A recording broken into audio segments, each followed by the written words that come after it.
There are 11 edge rushers / outside linebackers. It's another way to list them on the spring roster.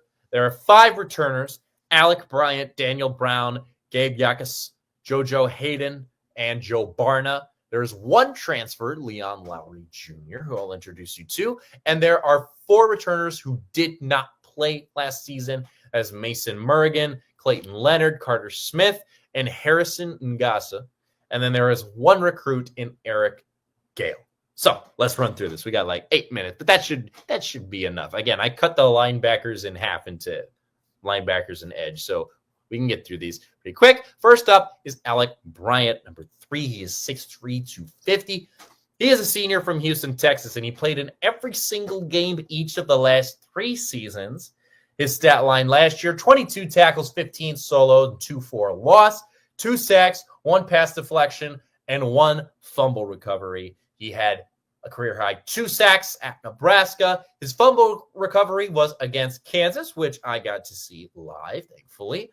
And he transferred from Virginia Tech for the 2021 season, had to sit out. He will be playing in every game again this year, no doubt. Next is Daniel Brown, number 4. He's 6'1", 250. He is a junior from Kansas City.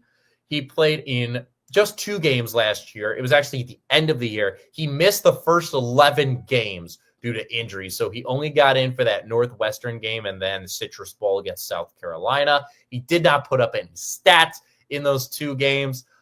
He was a big recruit before that from Hutchinson Community College in Kansas. He was ranked the number 3 player in all of junior college by ESPN before he transferred to Illinois ahead of last season.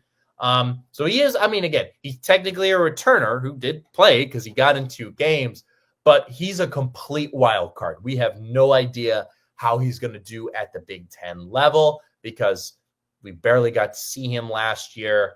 And before that, he wasn't with us. So he's definitely a wild card. I'd look out for Daniel Brown. He could be fantastic. He could not even play. I have no idea. I feel like he will play. That's just me. I certainly think he can be good. I think being ranked that high in the JUCO level is still definitely has some merit to it. Next is Gabe Yakas, number 17. He's 6'3", 275, and this is the guy who I think will be off the board first round of next year's NFL draft. He is a senior from Port St. Lucie, Florida.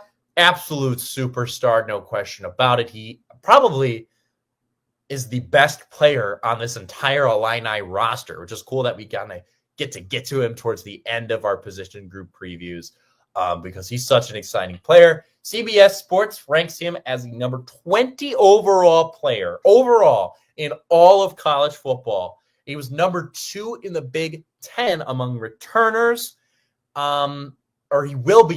He's number 2 in the Big Ten among players who are returning this year. That was kind of confusing. I didn't really read that correctly. And he was all Big Ten 3rd team last year as well. And Phil Steele, All-America 3rd team. He is going to have an unreal year this year. Last year, he had 74 tackles, 38 solo, 13 for a loss, 8 sacks, 3 forced fumbles, and a fumble recovery. That's a ridiculous year. He's only going to get better with age, and he's going to go on to be a stud in the NFL. Next is JoJo Hayden, number 30, 6'2", 220. He is a sophomore from East St. Louis, Illinois. He played in 9 games last season. He redshirted in 23. So it was his first real year of college ball. In those 9 games, he had 8 tackles, 4 of them solo, and half a tackle for a loss. He's also a bit of a wild card as well. We haven't really seen that in terms of returners and seeing a guy that really we don't know how well he's going to do. I know he got in 9 games, but I'm thinking of him as a wild card as well, just because it was only his first year, right? He's definitely going to improve to some level. We just don't know to what level. But I'm really excited to see what he can do because that's a solid year as a redshirt freshman, no doubt. Last is Joe Barna. He is number 43, 6'4", 265. He's a sophomore from Wheaton, Illinois. That's where I went to middle school and high school. He played at Wheaton North, if you're familiar with the area. He played in 10 games as a freshman in 2024. That is as a true freshman. Sorry for the stutter there. 16 tackles, 8 solo, and 1.5 sacks. Lots of potential as a freshman. Less of a wild card than the others, I'd say, but, to the same extent, because he's definitely going to improve. I think he's going to be pretty good this year. I think besides Yakis, next best will probably end up being Joe Barna after the freshman year he had. The other person who I think is going to make a big impact on this roster that wasn't really, not around. I mean, Barna was around, but this guy wasn't even around, and certainly I think will make a big impact at edge, is Leon Lowry Jr., number 9. He is 6'3", 245 pounds. He's technically a sixth-year senior from Elizabeth, New Jersey. He signed with Illinois on December 17th of this year from Wisconsin. Yes, that is our third player on the defensive end transferring from Wisconsin. You know how last week we were talking about how Iowa Central Community College is like an Illinois feeder school? Maybe Wisconsin is now an Illinois feeder school. Man, this is crazy. Why did we steal their whole defense? Before he was at Wisconsin last year, though, he did spend 4 years at Syracuse. One was as a redshirt, so then he only played 2 of those. One was a redshirt, and the other one he lost completely due to injury. So, again, technically his 6th year in college, but this will only be his 4th year on the field. Last year at Wisconsin, he had 29 tackles that led all of their outside linebackers, and he had a sack as well. He had a 5-tackle and game and then had that 1 sack against Alabama, though, when Wisconsin hosted Bama. Bama was ranked 5th when they played that game, so that was very impressive. I think he's going to play a big role, and he's also going to be a little more comfortable than most transfers. I think it'll be easier for him to play a big role because he's got 2 guys on the defensive line coming in as well, James Thompson Jr. and Curtis Neal. So I don't know. I don't know how much there is to that. They're at different positions and whatnot, but I think he's definitely going to make an impact. All right, real quick, we got a minute. Returners who did not play last year, Mason Murrigan, number 18. He is 6'4", 245, sophomore from Macomb, Illinois. He redshirted in 2023, and then he missed all of 2024.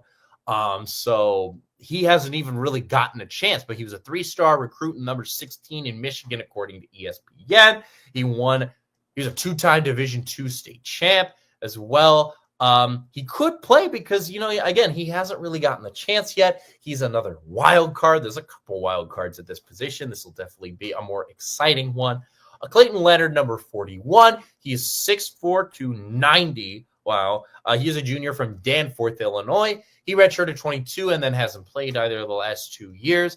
He was a 3-star recruit by 2 of the outlets. That's 24/7 Sports and On3. ESPN and Rivals did not rank him, but he was all Big Ten academic team in 23. I think that's worth mentioning. Carter Smith, number 48, 6'3", 215. He's a redshirt freshman from Rolling Meadows, Illinois. He is not ranked as a recruit. But across his high school career, he had 97 tackles, 10 sacks, and 3 forced fumbles. Very impressive. He's also an Illinois State Scholar. Last is Harrison Ngasa, number 49. He is 6'4", 210. He is a redshirt freshman from Chicago, so that's the only reason why he didn't play last year. It was really hard to find any info on him. The Illini Athletic website had no info on him other than his major, which is general studies, if you were curious. Come on, Illini Athletic. Come on, let's give Harrison his moment to shine. So I had to head to maxprep.com to look at his stats at Whitney Young, where he was a defensive end / wide receiver. He had 42 tackles, 14 solo tackles, and 3.5 sacks in his career there. He was not ranked as a recruit out of high school. We do have one recruit coming in at edge. That is Eric Gale, number 34. He is 6'3", 215. He's a freshman from Cincinnati, Ohio. He's a 4-star recruit by ESPN and 3 by the other outlets. ESPN also ranked him as the number 46 edge rusher in the class and the number 14 player overall in the state of Ohio. He was two-time All-District. And his other offers included Cincinnati, Indiana, Kentucky, Louisville, and West Virginia. Overall, this is a really good position. Again, there's some more wild cards at edge than there are at most of these positions, but you still got some really experienced guys at the top, like Gabe Yakus, of course, and Alec Bryant that are going to be leading the way, probably along with Leon Lowry, though. We are going to see some new faces at this position still. Also excited to see what Joe Barnes is going to do, but maybe that's just local Wheaton bias for me. That does it for episode 11 of Fighting Illini Live. Announcement, there will be no episode next week. I am graduating from Loyola, or at least attending my ceremony. I already graduated, but I'll be doing that at Showtime, so there is no episode next week. I apologize. I will miss you guys. I hate that that's the first one I have to miss, but we will be back at it with episode 12 on May 14th at normal time. So that is in 2 weeks from right now. We will be doing the defensive back position group preview. That is going to be a really long one, and that'll be our last long one. Other than that, we just have special teams, and then it's over. I can't believe we've almost gone through the entire roster already. Thank you so much for watching tonight. I will see you in 2 weeks on May 14th. Remember, no episode next week. Thank you very much. ILL.